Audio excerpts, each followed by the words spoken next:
So the world looks quite a bit different right now, with East China primarily under the control of the Yuan, the Celestial Empire of Yuan, which that's pretty cool. In fact, they're currently experiencing the Red Turban Rebellion, where the Chinese nations broke free from the Yuan. Interesting historical time period. Go ahead and look it up. The steppes are incredibly hordy. Lots of hordes over in the steppes, with Muscovy very barely hanging in there. Still, I believe, a tributary of the White Horde. In fact, it appears that basically everybody is a tributary of the White Horde. England is a little split up, but it's not too bad. France is maybe a little bit more split up, which is a thing. Germany remarkably looks very similar, though Austria is pretty split, with Tyrol, Carinthia, and Styria all separate from them, but ruled over them in a personal union. There's currently a civil war going on over here in the Iberian Peninsula, so that's pretty cool. Timmy is not present, and nor is their vassal swarm. But the major one that I'm seeing is this right here. There is a distinct lack of Ottoman hegemony over in this region. Also, based Serbian Empire as well as Bulgarian Empire. Now, the only explanation for this would be a timeline change, and that is because we are in 1356 using the newly revived 1356 Reborn mod, which I'm pretty excited about. This mod rolls the time period back, actually reducing technologies as well.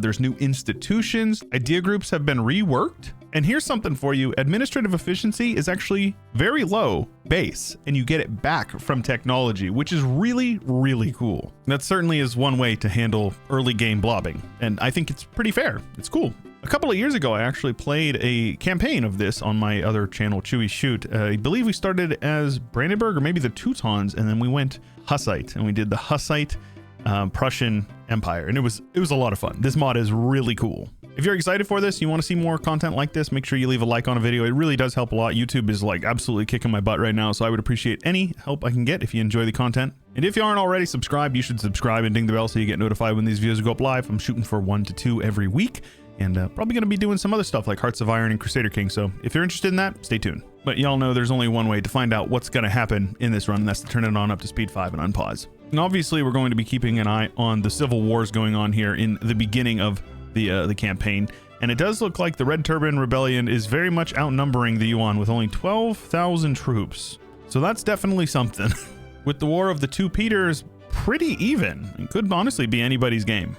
Oh, and I missed this. The 100 Years' War has just kicked off, I believe. So we're definitely seeing some cool stuff going on here. Normandy is actually ruled by Novara, which is interesting. I didn't know that. But now that we're talking about it, I'm actually curious how much this is going to look like EU5 or Project Caesar once it eventually is announced. Could look pretty familiar. I mean, it's only 20 years after the start date of that game. Regardless, the 100 Years' War is actually looking like it might be England coming out on top, which I believe the initial parts it was England. So we'll see how things go with this. Oh, it certainly helps that Edward the Black Prince Plantagenet here is he's pretty good. They actually have a bunch of really good generals. France has a couple, but I don't think they can hang. That's definitely something. Oh, and as these guys occupy these provinces, they're just straight up getting them. That's definitely something. Okay.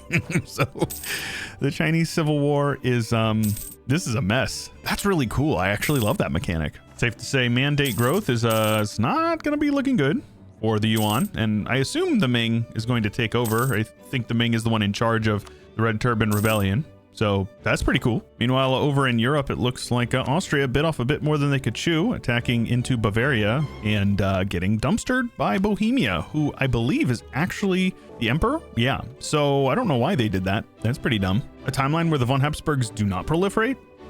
Unfathomably based. Also, it looks like the Serbian Empire just straight up annexed Thessaly over here. That's something. Meanwhile, the Ottomans are, they're doing what the Ottomans do.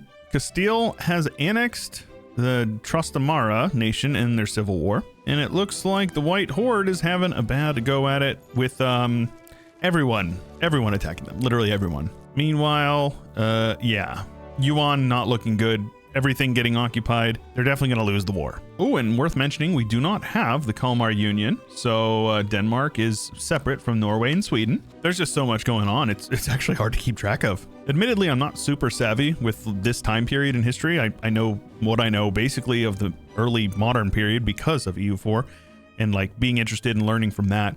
So I'm not sure how historically accurate a lot of this is, but this is really cool. Ming did indeed take the Empire of China from the Yuan. That's okay. That's cool, man. Oh, and also worth mentioning, Romuva is here actually in 1356, I should say. And that's pretty cool. It's actually the state religion of Lithuania. If you don't know, Lithuania, I believe, was the last of like the major European nations, the Grand Duchy of Lithuania, to convert to Christianity. So very cool. Romuva has a special place in my heart because my mod Post Phenom just had a giant update, or, you know, a mini update, I guess, for the Romuva nations over here in the Baltic. So if you want to check that out, it's linked in the description of the video. And it looks like England took a couple of provinces over here, and they have a personal union of Gascony. They also have lots of claims up here. These guys are all incorporated vassals, so maybe they're a little more powerful than I originally thought they were. Yeah, no wonder Yuan can't do anything. They've got like 1,000,001 negative modifiers that are all just causing them to be completely destroyed. Like they're definitely intended to fall, no doubt about that. And it looks like Sweden is looking to PU Norway. Okay, man, that's pretty cool. So this looks like a scripted war, if I had to guess. I'm a fan. Meanwhile, in the Rus, lots of wars going on. You can see those armies just zooming all over the place. There's just total nonstop action in this mod. Oh God, please, no Serbia. Oh no. So Serbia just attacked Byzantium and beat the tar out of them. And now they're just, you know, a one province minor. Well, that's not true, but they will be soon. They will be soon. So I was wrong. I guess Byzantium is not a one province minor. In fact, they just annexed a ton of land over here. And for that matter, the Ottomans have lost some land to this at Eretna. So I don't know, man. I'm actually confused. Serbia is still very spooky, but Byzantium is doing okay. They're doing all right. Meanwhile, the Jalirids over here are doing pretty good in Mesopotamia, and then the Muzaffarids are doing good over here in Persia. Ming's mandate has kind of fluctuated. It goes up, then it goes down, it goes up, it goes down. They're very devastated right now, so I don't know if they're gonna do anything with it, but time will tell. Meanwhile, over in the Rus, Muscovy's conquered a bunch of land in the south, but Novgorod is looking incredibly good. They've pushed all the way over into the Ural Mountains, and they are seriously competing with Muscovy. And then just across the Baltic, Sweden has like annexed Norway, I guess. Oh, so much craziness going on right now. And at the moment, the Teutons are not looking so good, at least in this war, but they did conquer the entirety of the Baltic, so gotta respect that. Meanwhile, France seems to be losing more and more land, while England seems to be gaining more and more, taking land from Scotland as well as basically all of Ireland. And poor Austria, this is it. That's all they got. These guys they're kaput. No, I lied. They have one province over here, but yeah, I don't think it's gonna get any better for them. Well, 1399, worst year in history. Things in Europe are super messy. It does look like France is maybe slowly starting to turn the 100 Years' War in their favor. The Teutons ain't looking so good at all. They got completely split up, as did Novgorod, as did Muscovy, apparently. They don't even have Moskva anymore. Smolensk owns that. And I mean, you can't really ignore this giant red Timurid. So yeah, these guys are on the board as well. But they're surrounded by a bunch of really strong nations. You got the Shabanids, which is, I think, Uzbek, I believe, in vanilla.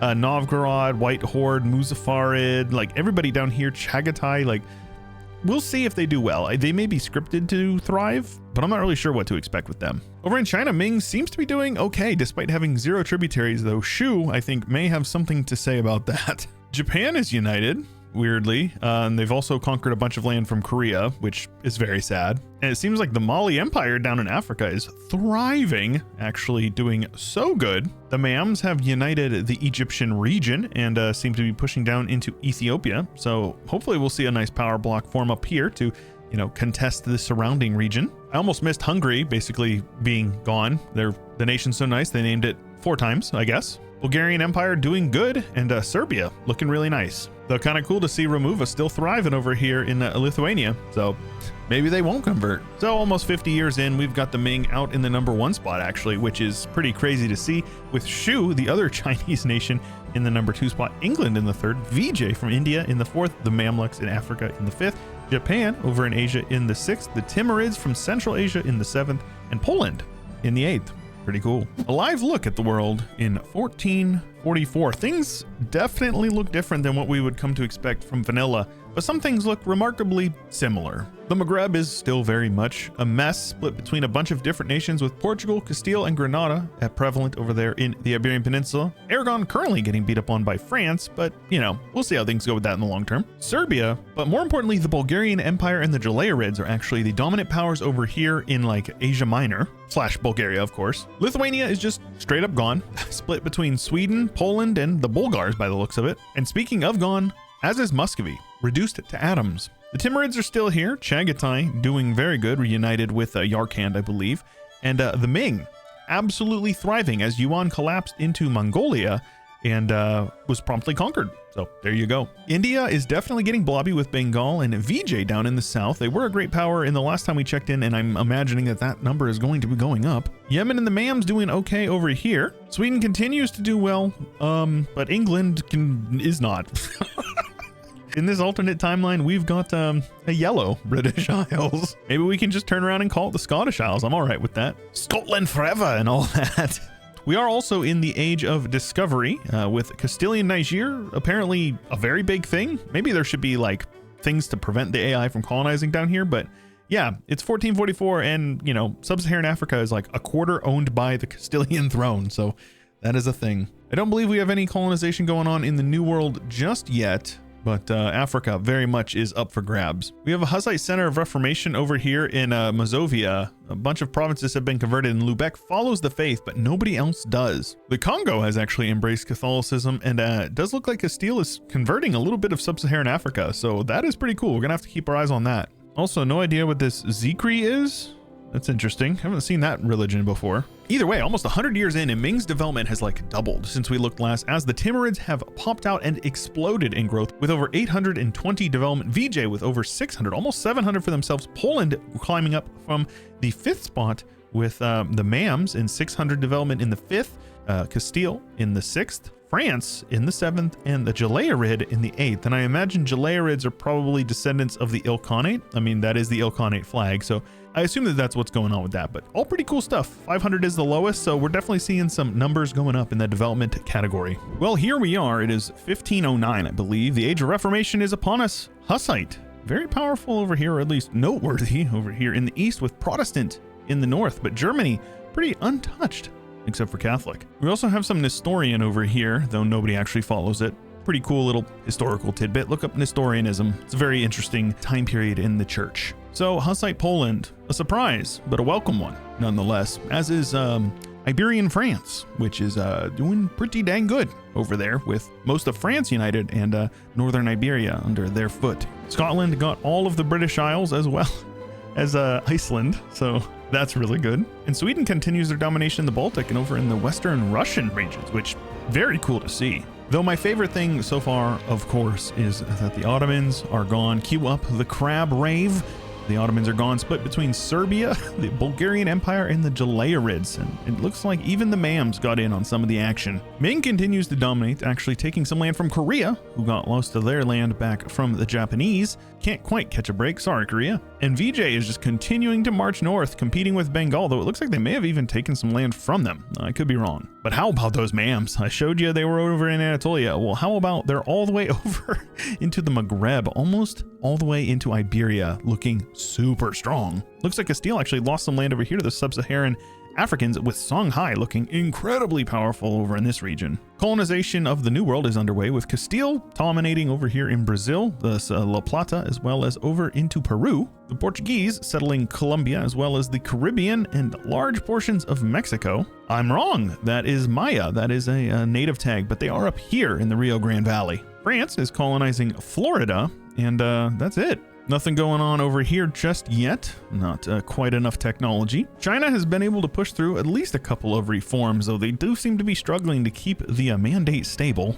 And the HRE, for the time being, is still doing okay. They only passed one reform with Bohemia the Emperor. Kind of curious why they haven't passed more reforms, but with the HRE about to experience a reformation, or at least I assume that they're going to be hit by it, because they always are, we're probably going to see them stall out pretty bad. So with the Age of Reformation literally right around the corner, the Mams have actually taken over the #1 spot from the Ming, who are still up there. They would be as long as they embrace the institution We now have France in the number 2 spot, Castile and their colonial stuff down in the 3rd, Ming in the 4th, as I said, with Poland, 800 development in the 5th spot. Jalairids continuing to thrive over there. They were the 8th last time, and now they're in the 6th, almost 700 development, neck and neck, literally 1 development more than Scotland over in the 7th spot, and then Portugal in the 8th. Some things are different, and some things are very, very much the same.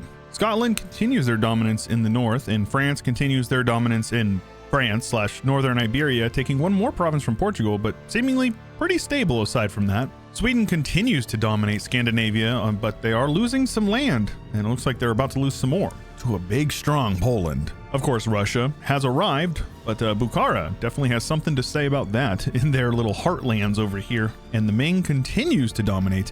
Looks like they're looking to even unite some of the lands over here. Very cool to see Manchu forming, though a couple of Japanese provinces here and there, maybe a bit of a thorn in their side, but for the most part seem pretty stable. Holy VJ and Bengal, Batman, that is actually crazy, because Bengal is big and strong with Burma, Bengal, and a good half of India. That is, whew, that's something. Meanwhile, VJ has gotten a ton extra development up here in like Gujarat and Hindustan, I believe this area is called. So good on them. Yemen doing pretty good over here. Big name placement, mostly just because of, you know, giant desert. And it looks like the fall of the Bulgarian Empire has happened, with Poland taking a large chunk, and it looks like they're going to get split between Poland and the Jalairids for the rest. Though without a doubt, my favorite thing is just Serbia. Serbia over here just rock steady, doing so good for like 200 plus years. Though pretty funny to see the Pope not have Rome, instead losing it to, you know, Perugia or something. That's pretty good. South America is mostly Castilian with some Portuguese in the north.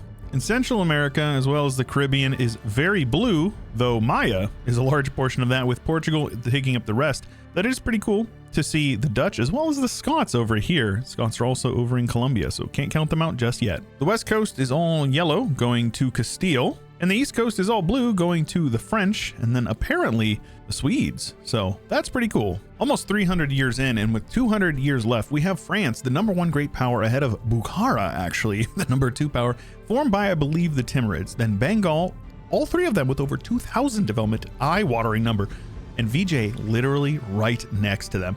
Ming with almost 2,000 of their own development, and also the military hegemon of the world, which is absolutely terrifying, followed by Castile, the Mams, and then Sweden, rounding out the top 8. Viva la revolution, my friends. The 1700s are upon us. Ming shrunk a bit, but still going very strong, right next to a very, very scary Bengal and Bukhara. The New World's gotten a lot of freedom. Over here we got Brazil, Paraguay, and Chile down here because Castile has collapsed, though they do have Pacifica Norte and California. Does look like the French also lost the US of A, so that's something, but they do have Canada still, so it's not a total loss for them. Scandinavia snaking down here, trying to get to the Black Sea. Pretty funny. Almost as funny as them with a ton of land up here in northern Germany, except for Pomerania, and then Pomerania having some random islands over here in the Orsund. That's awesome. American Iberia definitely has a ring to it, with Tuscany looking pretty good, the Pope actually getting Roma back, so good for them, and then Serbia just continuing to dominate in the region, even taking a large portion and basically all of Naples. Bukhara has definitely pushed back the Jalairids. They're kind of migrating to the north here, and the Mams look basically what they did before, if I recall. I'm pretty sure they did. Though Kanem Bornu over here in Africa definitely making a comeback against the Songhai, who definitely had all this land before, or at least I'm almost positive they did. The Americans are even over in the Congo. I don't really understand how this is happening. But how about that Kilwa while we're down in Africa? That's respectable. So I'm looking at the great powers list, and we have the Lithuanian Polish Commonwealth, which is pretty cool. This is not correct. Lads, you can't make this up, dude. France is a personal union junior partner under the United States. They have their own colonies that surround their overlord of the US. I genuinely do not know how this happens, but I'm not going to ask questions. I am very happy to see it. This is like the plot twist of a lifetime, and I love it. Also, of course, Yellow Britain turned into Red Britain because for some reason the Scots just love forming Great Britain. Makes me sad. By the way, Reformed popped up here, and looking pretty good. Hussite also looking quite good, with Protestant basically just relegated to, Scandinavia. The New World is primarily Catholic, almost exclusively. And then a couple of random Hindu provinces down here, which I'm always a fan of. Portugal got most of it, but VJ did end up getting in at least a little bit in Australia. So it looks like the majority of VJ's colonizing prowess went over here into the Spice Islands, which makes sense if they're going to take all that trade power back to their homeland, but I don't think they're going to get to use it, so rip those guys. So yeah, a little over 100 years left in the game, and we've got Bukhara in the #1 great power.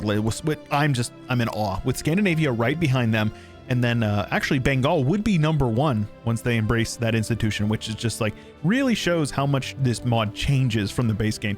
Great Britain in the 4th spot, the PLC, or the LPC, I should say, over 2,000 development in the 5th spot, Commonwealth, the MAMs in the 6th, and then the USA. Oh man, I love that so much. The USA in the 7th spot with their personal union of France with Serbia. The #8 great power, Bengal, the economic hegemon of the world, and Ming, military hegemon of the world. Well, apparently the timeline goes past 1821. It's 1836, I believe, and we're going to call it here because there's definitely some interesting stuff to take a look at, and I think you guys can see it right off the rip. American Western Europe definitely has a ring to it. They conquered all of France, most of Iberia, and they even crossed over the channel into the English or British Isles. Scandinavia and Lithuania, Polish Commonwealth, maintained their borders, though Scandinavia finally got their warm sea ports down here on the Black Sea. Serbia with very beautiful borders. This is like Eastern Roman Empire borders. Big fan of that. And Bukhara had a bit of a fall. They ended up being the center of the revolution. Russia bumped them on the head a few times, and then they dismantled the revolution. Ming ain't feeling so good, with Delhi conquering most of China, and then Russia taking the rest in the north. Because yeah, Bengal formed Delhi. They always got to form another nation, don't they? We've got the Malaccan Malaccas over here because Malacca ended up doing pretty good, even though they lost a bunch of their Malacca territory to Patani. So VJ Indonesia still going strong, and Malacca Indonesia over here doing pretty good. Australia was independent, and they ended up jumping over here and conquered some land in Mexico, which is really funny. We still have our Spanish over here in the west, though French Canada is a subject of Louisianian United States, so there you go. The MAMs ended up dominating a lot of the land over here in the Egyptian region, and Songhai conquered a bunch over here, though a lot of it ended up falling to America, who colonized the crap out of Central Africa. Though you got to give big ups to Kilwa. I'm very surprised to see them doing so well down here. Shout out Kilwa. Good job, guys. Religiously, it's Catholic. All of the American stuff is Catholic. All of the Scandinavian is Protestant. All of the English is Reformed. And all of the Lithuanian Polish Commonwealths is Hussite. Though it is pretty cool to see Orthodox Italy. I feel like that's like something you don't see very often at all. And the AI doing it, so that's pretty cool. Of course, Russia did their thing over here, and it does look like Delhi ended up conquering and converting a ton of land over here, though they like the Hindus, so they're letting them stick around. Korea is Buddhists, actually. I don't know if that's from the mod or if that's like a vanilla thing, but yeah, that's pretty cool. It's all Catholic down under. No surprise, most of South America is Iberian, though it is funny to see Brazilian exclusively in like Venezuela and Colombia. I love that, actually. Portuguese and Mexican over here, with Louisiana and Quebecois over here in the north. So the French culture group did okay. The Gascon pushed over here, and then for some reason there's just Outremer culture. I'm sure that has something to do with the Crusader states. Greek still existing in a couple of random provinces, though definitely seen better days, with the Altaic group looking split up, to say the least. Look at this sad little group. Assyrian is a cool culture group, but yeah, rip. Novgorod is the Russian nation of the day, with Muscovite being extinguished. Kind of crazy to see. And I believe that the Swedish pushed the Finns out of Finland. I could be wrong, but I'm pretty sure that that's a thing. I also feel like there should be a Welsh and Cornish cultures, and they were converted to English, but I'm not 100%. And yeah, some Polish definitely pushed down into the Hungarian lands, 100%. We finished today with the US of A, almost 10,000 development, the #1 great power by a long shot, 2,000 development behind them, Scandinavia, another 1,000 behind them, Delhi, and then 2,300 below them, Serbia. We then have a giant drop off again down to Poland with less than a third development of the #1 great power, with the PLC or the LPC, the Mamluks, Bukhara still ending in the top 8, which is awesome for them. And then VJ actually making their way, crawling back despite getting bonked on the head by the Bengalis before. Glad to see it. We have a economic hegemon being stacked up for the Scandinavians. How about a fully stacked or almost fully stacked military hegemon for Delhi, Bengal? That is really cool. This mod is dope. I heavily encourage you to check it out. It's going to be linked in the description below the video. If you have a mod in mind that you'd like to see on the channel, leave it in the comments down below. And while you're down there, make sure you like the video and subscribe to the channel for more content. The EU5 announcement has to be right around the corner, right? Right? Copium, opium. One like on this video equals one huff of hopium for the EU5 announcement. And I appreciate you making it all the way to the end. I'll see you in the next one.